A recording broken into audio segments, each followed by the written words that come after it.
My dear students, हमारा lesson चल रहा था द साउंड ऑफ म्यूजिक और ये लेसन लगभग वो कंप्लीट होने को है। तो देखेंगे as for music she explain. यहाँ सी किसके लिए प्रयोग हुआ है? एवलिन के लिए प्रयोग हुआ है। As for music she explain, जहाँ तक एवलिन के लिए संगीत का विषय है, it pours in through every part of my body.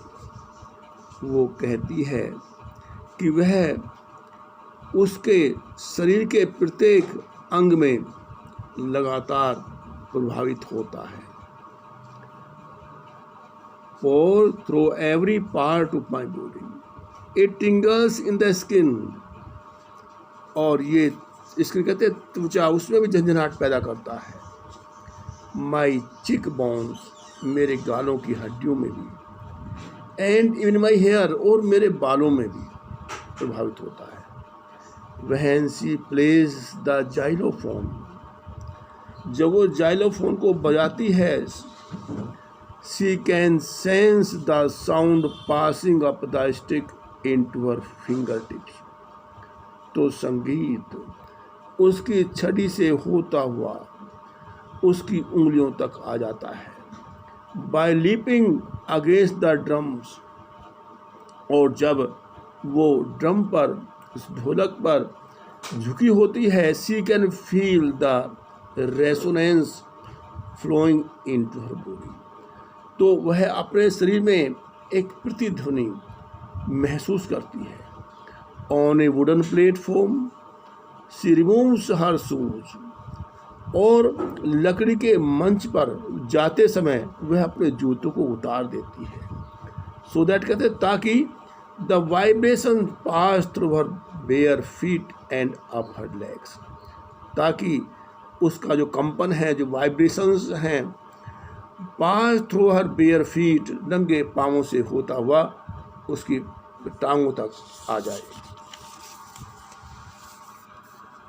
Note surprisingly, ये कोई आश्चर्य का विषय नहीं है। एवलिन डिलाइट्स हर ऑडियंस, वो अपने श्रोताओं को भी बड़ा आनंद प्रदान करती है। इन 1991 में she was presented with the royal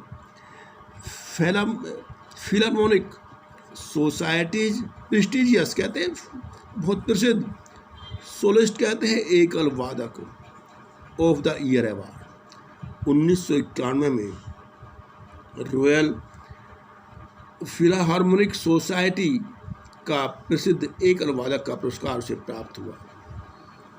says master परक्यूशनिस्ट James blades, और उसका गुरु जो अनेक वाद्य यंत्रों में एक्सपर्ट था, क्या कहता है?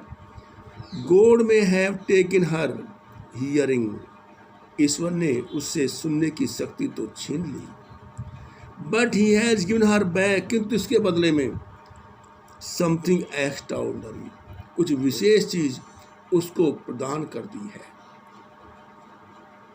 God may have taken her hearing, but he has given her back something extraordinary. What we hear she feels, जिस चीज़ को हम सुनते हैं वो उसको महसूस करती है, वो उसको अंतर्मन से उतार लेती है।